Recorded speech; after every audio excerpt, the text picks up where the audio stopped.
Mister Good बोले? Yes sir. Please आइए। हाँ। ये लीजिए। कैसा लग रहा है? हेवन। Thank you.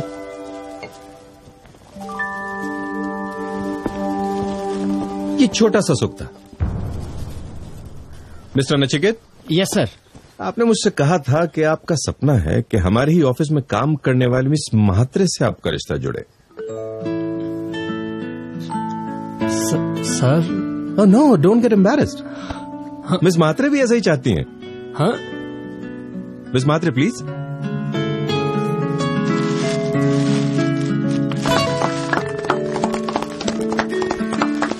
देखिए इनकी आंखों में प्यार देखिए, खुशी देखिए। मिस्टर श्रीनिवासन। Yes sir. मेरा घर का सपना पूरा होने जा रहा है। अब आप छोटी सी चौल में नहीं रहेंगे। मेरी ऑफिस की नई ब्रांच में आप मैनेजर होंगे। आपकी सैलरी 85,000 रुपीज से बढ़ाकर 1,15,000 की जाती है और आपकी 10 साल की सेवा को ध्यान में रखते हुए आपको इंटरेस्ट फ्री लोन दिया जा रहा है 15 लाख रुपए का। Thank you sir. Thank you. No no no, don't thank me, you fully deserve it. Please sit. हाँ तो mister Subodh Mehta, now prove it to me that I am wrong. ये सब लोग जो इस समय अनुभव कर रहे हैं सुख का, वो सुख नहीं, ये भ्रम है। Prove it. और मैं कहीं सुनी नहीं, खुद के अनुभव की बात कर रहा हूं। और सिर्फ मेरी या इन लोगों की नहीं, इस दुनिया के मैक्सिमम लोगों की बात कर रहा हूं।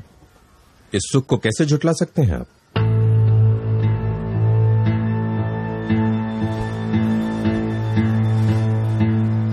सुबोध बेटा, महेंद्र जो कह रहा है उसे समझने की कोशिश कर और मेरे साथ चल।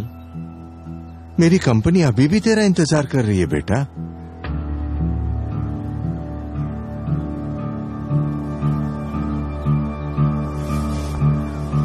फर्स्ट ऑफ ऑल, मेरे पापा को यहां लाने के लिए तुम्हें थैंक्स बोलना चाहूंगा महेंद्र। You welcome. यहां हो सकता है पापा मेरे मन की बात सुने और उसे समझने की कोशिश करें। अगर तुम सही साबित हुए तो। अगर मैं गलत साबित हुआ तो आपकी इच्छा जरूर पूरी होगी पापा। मैं आपकी कंपनी ज्वाइन कर लूंगा। पर कहीं मेरी बात अगर सही साबित हुई तो महेंद्र, तुम भी अपनी जिद छोड़कर अपने पापा की इच्छा पूरी करना। कौन सी इच्छा? वो मैं तुम्हें बाद में बताऊंगा। मेरा सपना साकार हो रहा है। अभी कहूंगा तो तुम्हें ऐसा लगेगा कि अपना पॉइंट ऑफ व्यू स्ट्रांग करने के लिए तुम्हारे पापा का सहारा लिया। और मैं ये चाहता हूं कि आप मेरी बात से तभी सहमत हो जब आपको मेरी बात सही लगे। हालांकि मुझे पता है कि ये काम मुश्किल है, पॉपुलर बिलीफ से एकदम ही विपरीत है, और मेरी बात सही लगे तो भी शायद अच्छी ना लगे, ऐसे भी चांसेस हैं। लेकिन कोई बात अगर सच्ची हो तो उसमें इतनी ताकत अपने आप आ जाती है कि वो सबके दिलो दिमाग पर असर छोड़ जाती है। और मैं सुख की ऐसी ही ठोस सच्चाई से अपनी बात शुरू करना चाहूंगा। सुख एक ऐसी वंडरफुल और मजेदार फीलिंग है कि हम उससे कभी अलग होना नहीं चाहते। सुख की चाह हमेशा हमारे दिलो दिमाग पर छाई रहती है। सपनों से भर दो कमरा फुल, फिर एक चीज मिलेगी wonderful, the urge of happiness in every living being. तो क्या सुख की सर्वमान्य व्याख्या ऐसी कर सकते हैं कि सुख वही है जिससे हम कभी ऊब न जाएं, कभी जी न भरे? अग्रीड। पापा? हाँ। एवरीबडी?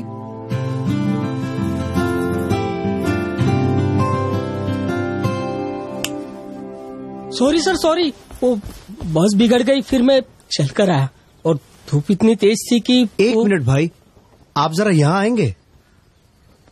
भाभी 2 गिलास शरबत मिल सकता है? हाँ। ऐसा शरबत जो मन को ठंडक दे, सुख दे।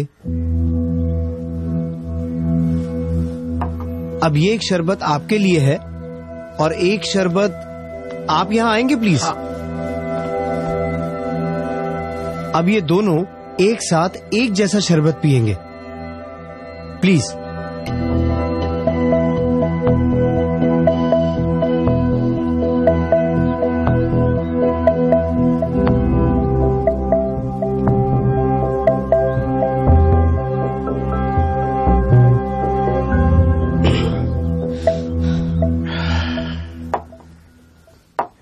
अब इन दोनों में से किसको ज्यादा सुख मिला? ऑफ कोर्स प्यून को ही ज्यादा सुख का एहसास होगा क्योंकि वो धूप से आया है। गौर करना, चीज वस्तु एक जैसी ही है, क्वालिटी भी एक ही है, फिर भी सुख की मात्रा में फर्क है। बता सकते हैं क्यों? सिंपल है, मैं यहाँ छाव में बैठा था इसलिए मुझे शरबत की प्यास कम थी और ये धूप से आए तो। Sorry to interrupt. प्यास का अनुभव सुख है या दुख? ऑफ कोर्स दुख। प्यास किसे अच्छी लगती है? ये बात आप लोग ध्यान में रखना प्लीज। कंटिन्यू। मुझे प्यास कम थी और ये धूप से आए इसलिए इन्हें प्यास ज्यादा थी, इसलिए सुख का अनुभव तो इन्हें ही ज्यादा होगा ना। तो क्या हम ये कह सकते हैं कि शरबत एक जैसा होने पर भी जिसको सुख का ज्यादा अनुभव करना है उसे पहले लंबे समय तक प्यासा रहकर अपनी प्यास का दुख बढ़ाना पड़ेगा? नहीं नहीं, तुम तो नेगेटिव पॉइंट ऑफ व्यू से इस बात को देख रहे हो। इसमें नेगेटिव या पॉजिटिव पॉइंट ऑफ व्यू की बात ही नहीं है कैनल। मैं तो यूनिवर्सल लॉज की ही बात कर रहा हूं। बताओ मैं सही हूं? करेक्ट। तो अब इस सुख की बुनियाद क्या है, शरबत या प्यास का दुख? उसकी प्यास का दुख। अरे भाई कम या ज्यादा, लेकिन शरबत से सुख का अनुभव तो हुआ ना। मतलब तुम्हारे हिसाब से शरबत हमेशा सुख ही देगा, दुख नहीं, राइट? ठीक है, भाभी सर के लिए एक शरबत और लाना प्लीज। नहीं नहीं, अब प्यास नहीं है। अरे प्यास का दुख खत्म होते ही इनका मुंह तो बिगड़ गया। पर मुंह बिगड़े तो बिगड़े, हम तो इन्हें सुख देना चाहते हैं, इसलिए हम तो इन्हें थोड़ा और शरबत पिलाएंगे प्लीज। सुबोध रहने दे, उसे तकलीफ हो रही है। मगर शरबत तो। Okay okay, I am convinced. मतलब जितना प्यास का दुख उतना ही सुख, उसके बाद तो उल्टा उसी से दुख। इनका बिगड़ा हुआ मुंह हम सबने देखा, राइट महेंद्र? ठीक है, आप लोग जाइए, थैंक यू। अब आप मिस्टर जिनका चौल से फ्लैट में शिफ्ट होने का सपना है, यहां और कोई है जो झोपड़े में रहता है? हाँ, मैं। आप खुश हैं झोपड़े में? नहीं साहब, घर एक हो पर घर पक्का हो, इसीलिए मेहनत कर रहा हूँ। तो जब तक घर पक्का बन नहीं जाता, उसकी इच्छा आपको सुख देती है या दुख? दुख। बैठिए। अब बताओ महेंद्र, इच्छा में सुख है या दुख? ओके। अब और कोई जो फ्लैट में रहता हो लेकिन बंगलों में जाना चाहता हो? Sir, me and I am also working very hard for it. तो अब बताओ किसको ज्यादा सुख मिलेगा? तीनों को अलग अलग घर चाहिए, तीनों उसके लिए पूरी मेहनत भी कर रहे हैं। एंड जस्ट इमेजिन कि उनको अपना मनचाहा घर मिल जाता है, तो घर में पहला कदम रखते ही सबसे ज्यादा सुख किसको मिलेगा? भाभी? तीनों को एक जैसा ही सुख मिलेगा। क्यों? घर की क्वालिटी और घर की कीमत तो अलग अलग है। हाँ, फिर भी तीनों की चाह तो एक जैसी है ना, तो सुख भी एक जैसा ही मिलेगा। मतलब घर की क्वालिटी अलग अलग, फिर भी घर पाने की इच्छा और मेहनत की पीड़ा एक जैसी होने की वजह से पीड़ा के शमन का आनंद भी एक जैसा। हाँ, लेकिन घर सुख तो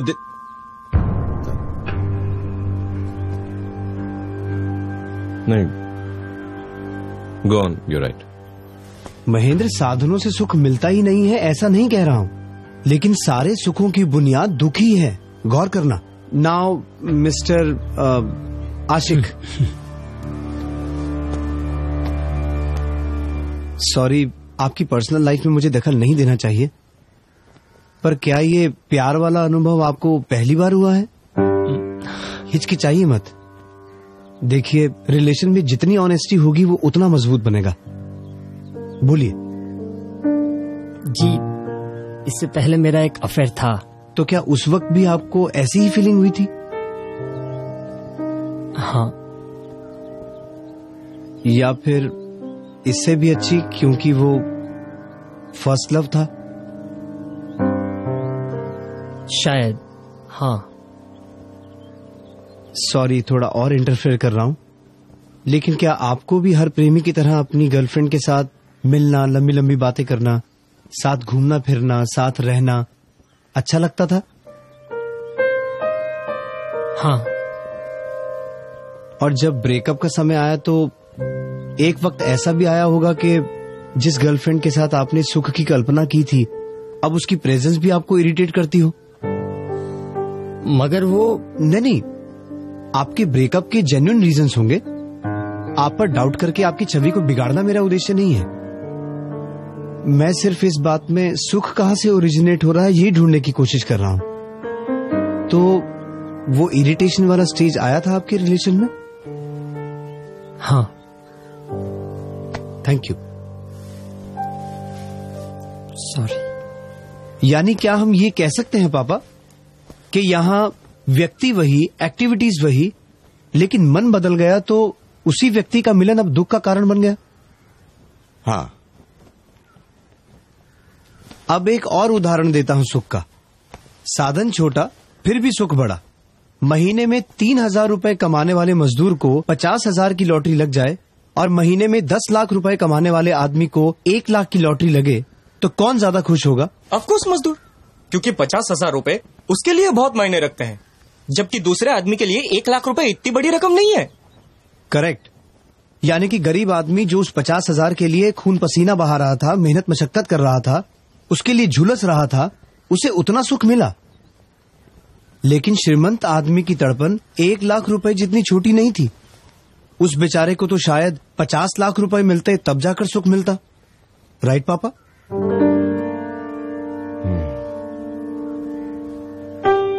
मतलब पेन रिलीफ का प्रोसेस ही सुख बन के रह गया है।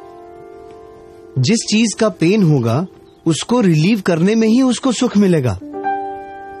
So every means of enjoyment is actually a pain killer remedy, फिर वो चाहे व्यक्ति हो या वस्तु हो।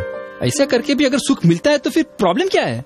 फिर तो हॉस्पिटल में जाना या घाव लगने पर मरहम पट्टी करना या रोग होने पर दवाई करना, इन सबको भी एंजॉयमेंट मानना पड़ेगा।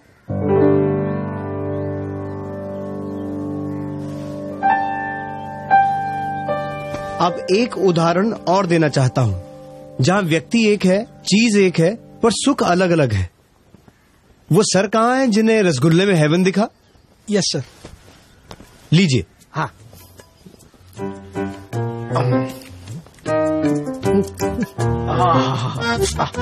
एक और।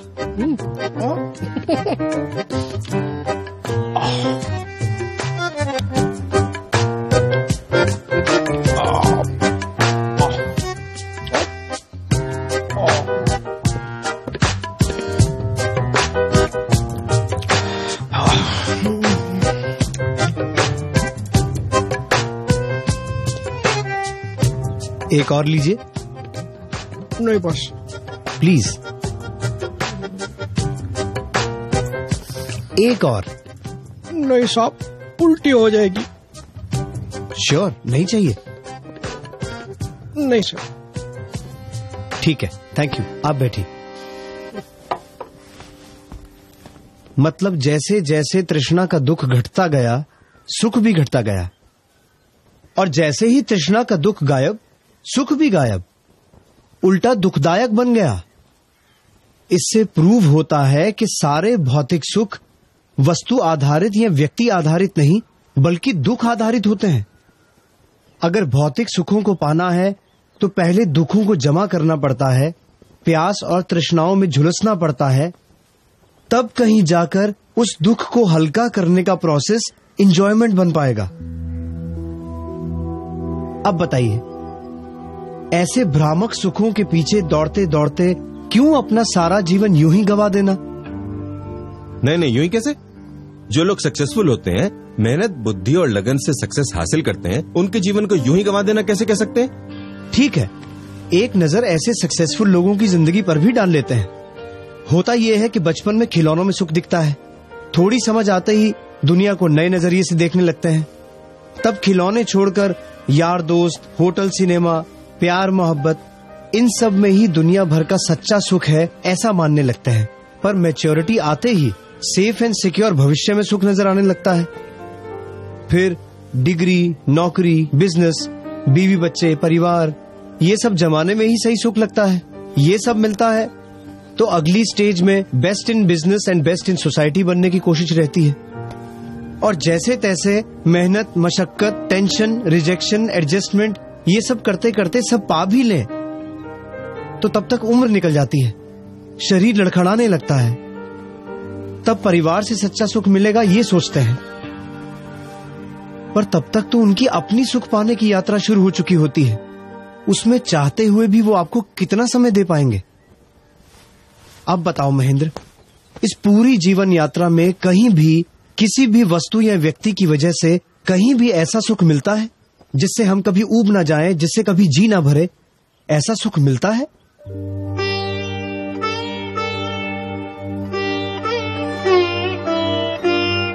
मिलता है तो जिंदगी के हर मोड़ पर सुख के मायने क्यों बदल जाते हैं?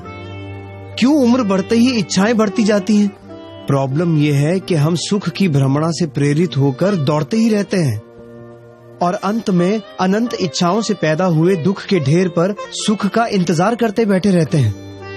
और महेंद्र, ये भी कही सुनी नहीं बल्कि अनुभव की बात कर रहा हूँ। वो भी सिर्फ मेरी तुम्हारी नहीं बल्कि दुनिया के मैक्सिमम जीवों की बात कर रहा हूँ।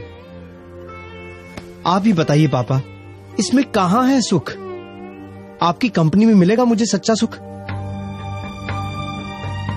और ये सब सुनकर क्या आप लोगों को भी ऐसा लगता है कि इस भौतिक विश्व में किसी ने भी इंद्रियों के भोगों के साधनों से कभी ऊब न जाए ऐसा सुख पाया है? नहीं पाया है। ये पॉसिबल ही नहीं है, क्योंकि सारे भौतिक सुख दुख से इतने गहरे जुड़े हैं कि जैसे ही दुख गायब होता है सुख ऑटोमेटिकली दुख में कन्वर्ट हो जाता है। फिर कहाँ रहता है सुख? क्योंकि सुख की व्याख्या तो हम पहले ही तय कर चुके हैं कि जिससे कभी ऊब ना जाए वही सुख है।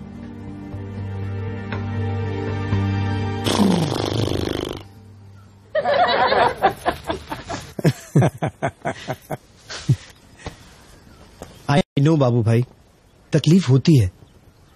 अच्छा नहीं लगता जब कोई आपके जीवन भर के बिलीफ को तोड़ दे, झुठला दे।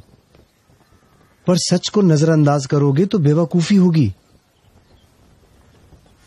I know it is difficult. हमारी बुद्धि उसे मान भी ले, लेकिन ईगो उसे स्वीकारती नहीं है। पर भ्रमणाओं में जीने में नहीं, सत्य को स्वीकारने में ही समझदारी है। He is right. ये हाइला, महेंद्र बाबूजी बोले। बाबूजी, अरे सुबह, thank you very much, thank you very much. अरे वाह, चमत्कार हो गया। बाबूजी,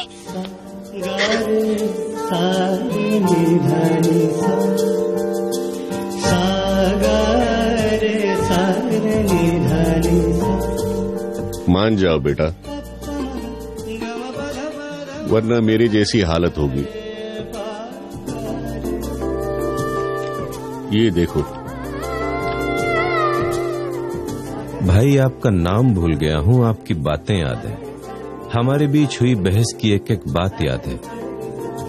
सक्सेस के नशे में जिस सत्य को नकारा था, बुढ़ापे और बीमारी में वही सच अनुभव बनकर मेरे सामने आया। उस वक्त खुले हृदय से इस बात को स्वीकार लेता तो आज शायद ये नौबत ही नहीं आती। खैर, मैं चाहता हूं कि जो गलती मैंने की वो मेरे बच्चे ना करें और अपने जीवन को पशु समान बनाकर ना गंवाएं। क्या आप मेरा इतना काम कर सकते हैं? मेरे बच्चों को वही बात समझा सकते हैं जो आपने मुझे समझाई थी? प्लीज।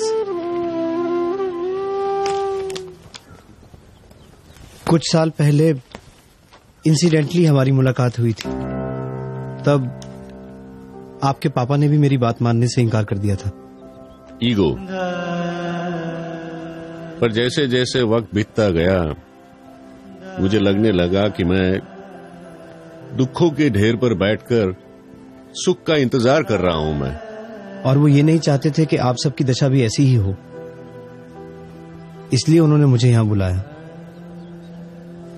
अगर ये सच है तो भी कितना रूखा सच है। सब छोड़ दो, संसार छोड़ दो, सब झूठा है, मोह माया है।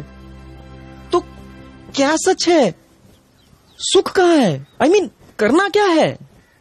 मैंने पहले ही कहा था कि मेरी बात सच्ची लग भी जाए तो भी अच्छी नहीं लगेगी, क्योंकि सच्चे सुख का स्वाद चखा नहीं अब तक। एक चेन स्मोकर सिगरेट छोड़ेगा तो कुछ दिन तक आकुल व्याकुल हो ही जाएगा, कहीं मन नहीं लगेगा उसका। ऐसा ही है ये। जन्मों जन्म से सुख की भ्रमणा को ही सुख समझने की आदत पड़ चुकी है। बिलीव मी, जिस दिन सच्चे आत्मिक सुख की अंश मात्र भी अनुभूति हो जाएगी, ये सारे सुख आपको फीके लगने लगेंगे। असल में ये बात रूखी नहीं है, आप जिसे सुख समझते हैं वो रूखा है, इनफैक्ट डेंजरस है। कितने संघर्षों के बाद क्षण भर का सुख और सहनी पड़ती है युगों की यातना। बार बार लगातार जीवन और मृत्यु की पीड़ा, कीड़े मकोड़े घास फूस बनकर पैरों तले रौंदे कुचले जाएंगे। पेड़ पौधे बनकर सर्दी बारिश धूप सहते हुए सालों तक एक ही जगह जबरदस्ती खड़े रहना पड़ेगा। कुत्ते बिल्लियों वन्य प्राणियों की तरह हर पल अपने सर्वाइवल के लिए संघर्ष करना पड़ेगा। असह्य दुखों से भरे नरक का मुंह भी देखना पड़ेगा।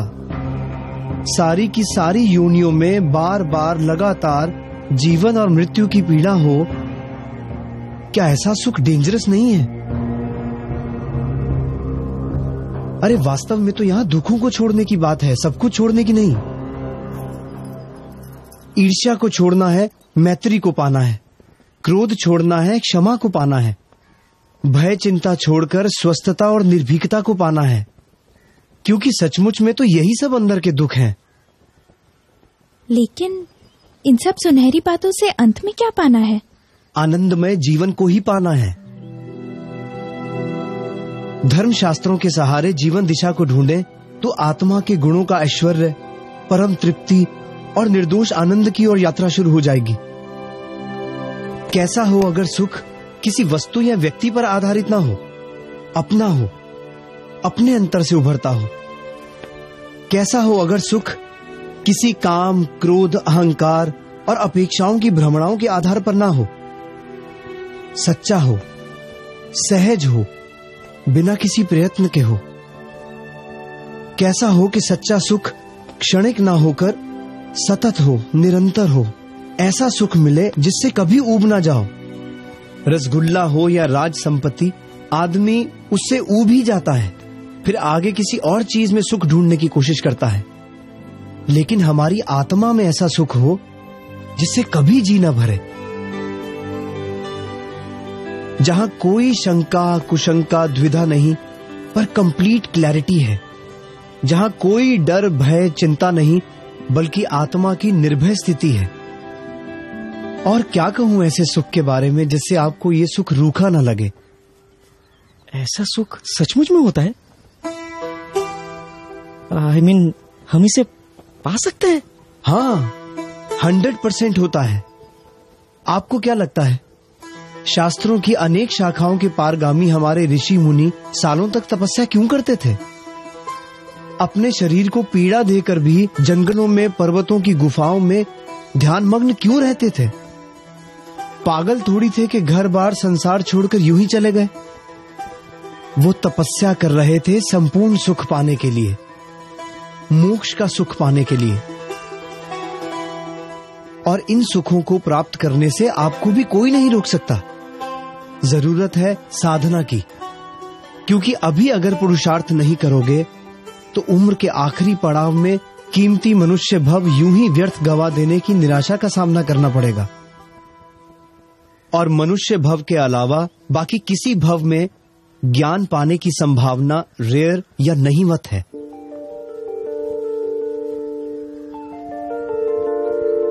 आपको क्या करना है महेंद्र, सोच लो। मोक्ष नाम की वंडरफुल चीज चाहिए या इसी दुख आधारित सुख की भ्रमणा में ही जीते रहना है?